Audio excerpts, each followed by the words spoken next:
Magandang umaga po sa inyong lahat. Nandito po tayo ngayon sa aking munting farm. May mga tanim po tayo ditong mga sitaw. Yan po. Yan sa harapan sa sitaw. Mayroon din po tayong tanim na okra. May dwarf na suha po tayo dito sa harapan.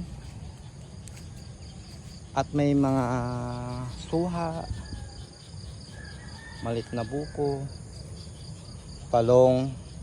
Yan, meron po tayong sili na haba. Yan, may mga sili po tayong haba dito. Talong.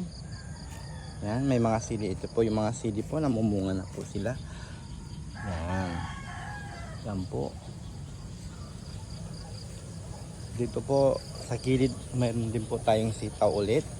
Yan. At suha. After 2 years po namumunga na po ito. Rambutan, meron po tayo ding rambutan.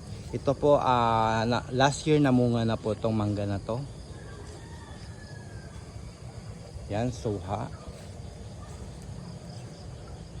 Mangga. Yan, suha po.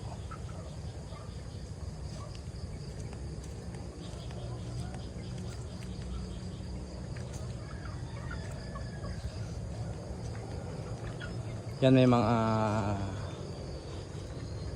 papaya na po tayo. Yan, ito po yung mga manok po nating alaga. Mga Brahma chicken. Ito po yung mga inahin po. Nangingitlog na po yung mga yan. Yan.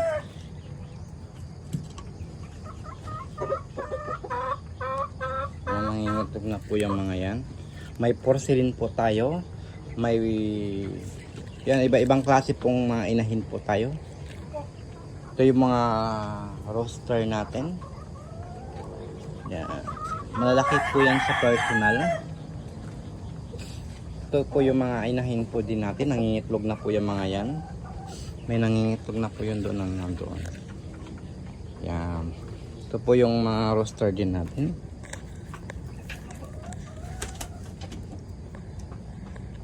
Yan. Yan yung mga sisiw po natin. Tinatakpan ko kasi medyo malamig. Kaya nakatakip po yung mga yan.